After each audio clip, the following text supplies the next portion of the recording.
সীমান্তে আবারও নতুন করে কাঁটাতার দেওয়া হচ্ছে। তো সীমান্তে কাঁটাতার দিয়ে এবং সীমান্তে আমার দেশের জনগণকে হত্যা করে কেউ যদি বন্ধুত্বের কথা বলে তার সাথে বন্ধুত্ব সম্ভব না। শাপলা গণহত্যাকে কোনো না কোনো ভাবে তো বৈধতা দেওয়া হয়েছে, তার প্রেক্ষাপট তৈরি করতে অনেকেই ভূমিকা রেখেছে। ফলে সেই সময় সরকারকে জবাবদিহিতা করতে পারা যায়নি বলে সরকার জুলাইতে আরেকটা গণহত্যা করার সুযোগ পেয়েছে, সাহস পেয়েছে। শাপলা হত্যাকাণ্ডের অনেকগুলো ডাইমেনশন আছে, অনেকগুলা মাত্রা আছে। তবে একটা কথা বলে রাখা ভালো, আজকে যে আমরা দাবি এখান থেকে উঠাচ্ছি যে এক যুগ চলে গিয়েছে বিচারহীনতার, আমরা আজকে এসে জুলাই পরবর্তী বাংলাদেশে এসে আমরা এটা বিচারের দাবি জানাচ্ছি। এটা কিন্তু ন্যাশনাল ওলামা অ্যালায়েন্সের দাবি না, এটা এনসিপির দাবি, এটা বাংলাদেশের জনগণের দাবি।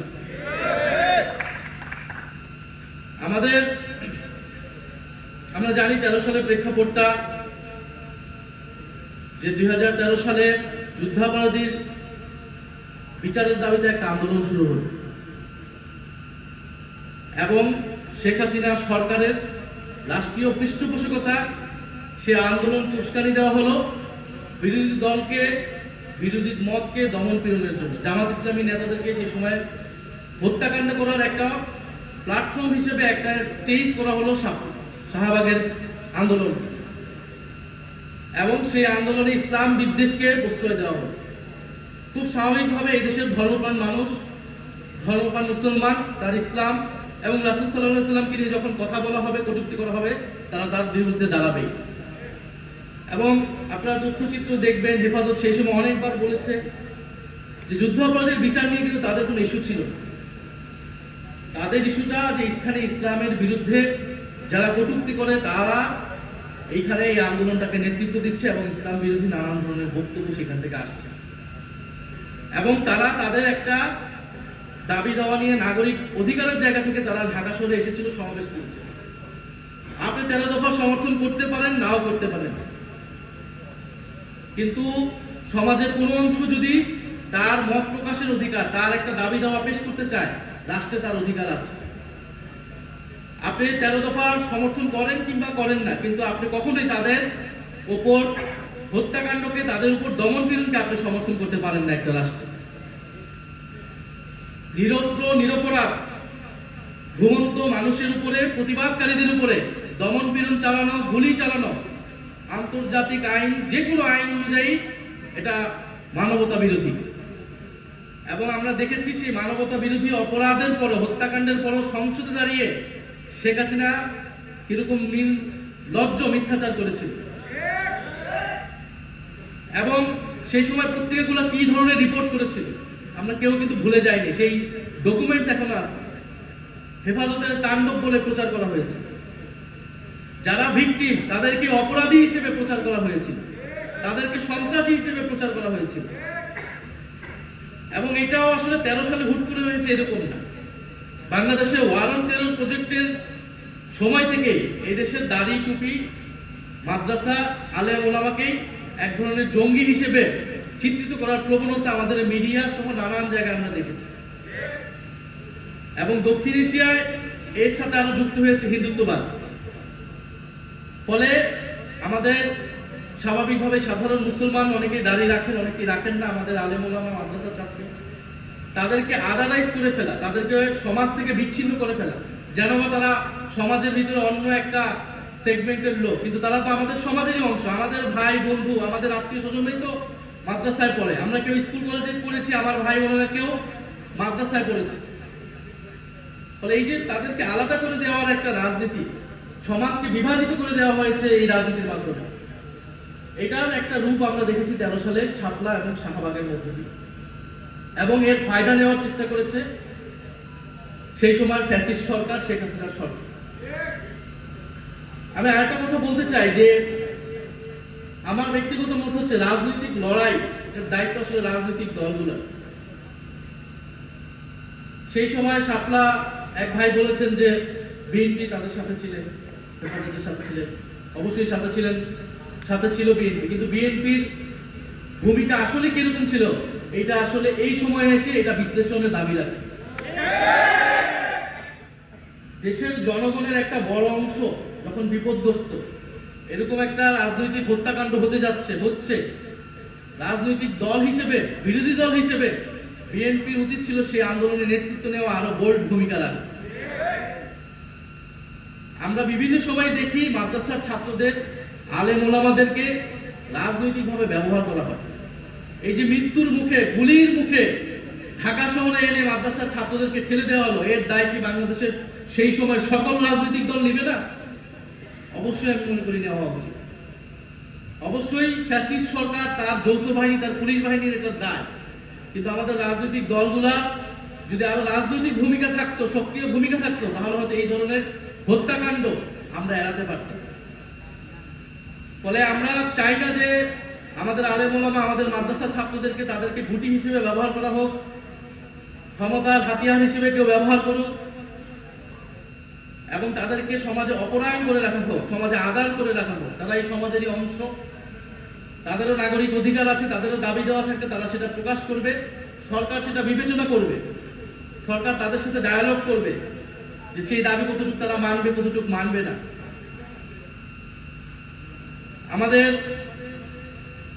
মাদ্রাসার ছাত্র, আলেম ওলামা, তাদেরকে যে ভিন্নভাবে জঙ্গি হিসেবে চিত্রিত করা, এই প্রবণতা থেকে আমাদের সমাজ, আমাদের রাষ্ট্র, আমাদের শিক্ষিত সমাজ, রাজনৈতিক দল, আমাদের সবাইকেই বের হতে হবে। এবং আমি সংসদের শেষ বক্তব্য বলেছি, এই দেশের জঙ্গিবাদের উপাদান থাকতে পারে, জঙ্গি প্রবণতা যদি থাকে সেটাকে সঠিকভাবে চিহ্নিত করে সেটাকে আইনের ভিত্তিতে সমাধান করা উচিত। কিন্তু ঢালাওভাবে মাদ্রাসার ছাত্রদেরকে জঙ্গি হিসেবে চিত্রিত করা, দাড়ি টুপি থাকলে বিশ্ববিদ্যালয়ের ছাত্রদেরকে হলে শিবির বলে নির্যাতন করা, এইটা কিন্তু আমরা কোনোভাবে অ্যালাউ করব না। যে এখানে একটা মানবতা বিরোধী অপরাধ হয়েছিল 2013 সালে, এবং আমরা এখনো দেখি বিভিন্নভাবে ইনিয়ে বলার চেষ্টা করা হয় বিভিন্ন জায়গা থেকে যে আসলে মানবতা বিরোধী হত্যাকাণ্ড হয়নি, তেমন কেউ আসলে মারা যায়নি। এবং সরকারের উচিত একটা সুস্পষ্ট একটা তদন্ত রিপোর্ট প্রকাশ করা যে আসলে কতজন হত্যাকাণ্ডের শিকার হয়েছিল, সেই পরিবারগুলোর এখন কি অবস্থা, তাদেরকে রাষ্ট্রীয় স্বীকৃতি দেওয়া, এবং ভবিষ্যতের জন্য আমাদের নতুন প্রজন্মকে সচেতন করতে হবে আমাদেরকে, যাতে এই ধরনের হত্যাকাণ্ড, এই ধরনের যে সমাজে বিভাজন হয়ে যাওয়া, সেটা যাতে আর না হয়। এবং আমাদের যে ধর্মপ্রাণ মুসলমান, আমাদের আলেম ওলামা, তাদেরকে স্বীকৃতি দিতে হবে। তাদের এদেশের রাজনীতি, এদেশের ইতিহাসে তাদের ব্যাপক ভূমিকা আছে। সেই ব্রিটিশ বিরোধী আন্দোলন থেকে আমাদের মহান মুক্তিযুদ্ধে এবং 2024-এর গণ অভ্যুত্থানে আলেম ওলামা এবং মাদ্রাসার ছাত্রদের ব্যাপক ভূমিকা রয়েছে। এদেশের যত গণ আন্দোলন হয়েছে, জাতীয় আন্দোলন হয়েছে, মুক্তির লড়াই হয়েছে, এদেশের আলেম ওলামা এবং মাদ্রাসার ছাত্রদের ভূমিকা রয়েছে। সেই ভূমিকাকে আমাদের জাতীয় ইতিহাসে যথাযথভাবে মূল্যায়ন করতে হবে, স্বীকৃতি দিতে হবে। আমরা জাতীয় নাগরিক পার্টি সেই স্বীকৃতি দেই, সেই লড়াইকে, সেই তাদের ইতিহাসকে আমরা ধারণ করি, আমরা আমাদের দেশের জাতীয় ইতিহাসের অংশ মনে করি। এবং আমরা মনে করি যে আমাদের জাতীয় পর্যায়েও আলেম ওলামাদের কথা বলা উচিত, ভূমিকা রাখা উচিত, তাদের মেইন স্ট্রিমে আসা উচিত, বিভিন্ন বিষয় নিয়ে কথা বলা উচিত, দেশ নিয়ে, রাষ্ট্র নিয়ে, সমাজ এবং নাগরিক অধিকার নিয়ে। এবং লেলিন ভাই বলেছেন যে বিচার বহির্ভূত হত্যাকাণ্ড, মানবতা বিরোধী হত্যাকাণ্ড, এটা সকল হত্যাকাণ্ডের বিরুদ্ধে আমাদেরকে এই অবস্থানটা জানাতে হবে, আমাদের কথা বলতে হবে। এবং আমরা অন্তর্বর্তী সরকারের সময় সেটা বলেছি, এবং এই সরকারের সময় আমরা বলছি যে সকল মানবতা বিরোধী, বিচার বহির্ভূত হত্যাকাণ্ড যেটা হয়েছে, এবং বিগত সরকারের সময়, বিগত সরকার বলতে আওয়ামী ফ্যাসিস্ট সরকারের সময় যেই গণহত্যাগুলো হয়েছে, মানবতা বিরোধী হত্যাকাণ্ড হয়েছে, গুম হয়েছে, সবকিছুর বিচার করার দায়িত্ব বর্তমান সরকারের। আরেকটি বিষয় বন্ধুগণ, আমরা দেখছি যে আমাদের সীমান্তে আবারও হত্যাকাণ্ড হচ্ছে, এবং সীমান্তে আবারও নতুন করে কাঁটাতার দেওয়া হচ্ছে। তো সীমান্তে কাঁটাতার দিয়ে এবং সীমান্তে আমার দেশের জনগণকে হত্যা করে কেউ যদি বন্ধুত্বের কথা বলে, তার সাথে বন্ধুত্ব সম্ভব না।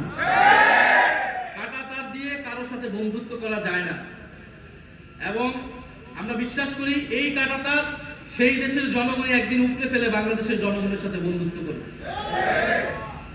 এবং বাংলাদেশের সীমান্তকে রক্ষা করার দায়িত্ব এই সরকারের এবং এই দেশের জনগণের। যদি সরকার ব্যর্থ হয়, জনগণ সেই দায়িত্ব কিন্তু নিজ হাতে তুলে নেবে। এবং বাংলাদেশের সীমান্ত রক্ষা করার দায়িত্ব আমাদের। বাংলাদেশের আমাদের নদীর যে পানির ন্যায্য হিস্সা সেটা আদায় করার দায়িত্ব আমাদের। সরকারের প্রতি আমাদের আহ্বান থাকবে, সরকার এই বিষয়গুলোতে দৃষ্টিপাত করবে। আমরা অন্য কোনো রাষ্ট্রের, সেটা যেই কোনো রাষ্ট্র হোক, তার কোনো করদার্য হিসেবে বাংলাদেশকে দেখতে চাই না। বাংলাদেশের স্বাধীনতা, সার্বভৌমত্ব এবং জাতীয় মর্যাদা অক্ষুণ্ণ রাখবে। আমরা এরকম একটি দেশ প্রতিষ্ঠা করতে চাই। সেটার জন্যই জুলাই গণঅভ্যুত্থানে আমরা সকলে অংশগ্রহণ করেছিলাম। ফলে আমরা স্পষ্টভাবেই এটা বলতে চাই যে বাংলাদেশের আমরা সীমান্তের উপরে দেখছি নানা অস্থিরতা, সেখানকার মুসলমানদেরকে নির্যাতন করা হচ্ছে, দমন পীড়ন করা হচ্ছে, এবং বাংলাদেশেও এটা প্রোপাগান্ডা করার চেষ্টা করা হবে যে এই দেশের মুসলমানরা এই দেশের হিন্দুদেরকে নির্যাতন করছে। এই মিথ্যা প্রচার করে তারা সেইখানে মুসলমানদেরকে হত্যাকাণ্ড করার জায়েজ করবে। কিন্তু আমরা দেখেছি জুলাই গণঅভ্যুত্থানের পরও এই মাদ্রাসার ছাত্ররাই কিন্তু মন্দির পাহারা দিয়েছিল, এবং এই দেশের হিন্দুদেরকে যদি কোনো ধরনের সাম্প্রদায়িকতা করার কেউ চেষ্টা করে, স্যাবোটাইজ করার কেউ চেষ্টা করবে, আমরা আমাদের ভাইদেরকে রক্ষা করার জন্য প্রস্তুত আছি। ইনশাআল্লাহ আছি কিনা? এদেশের মুসলমান, হিন্দু, বৌদ্ধ, খ্রিস্টান সবাইকে সবার নাগরিক অধিকার সুরক্ষায় আমরা কাজ করব, এবং এদেশের স্বাধীনতা, সার্বভৌমত্ব এবং ইসলাম রক্ষায় আমরা কাজ করব। ধন্যবাদ সবাইকে। এবং জাতীয় ওলামা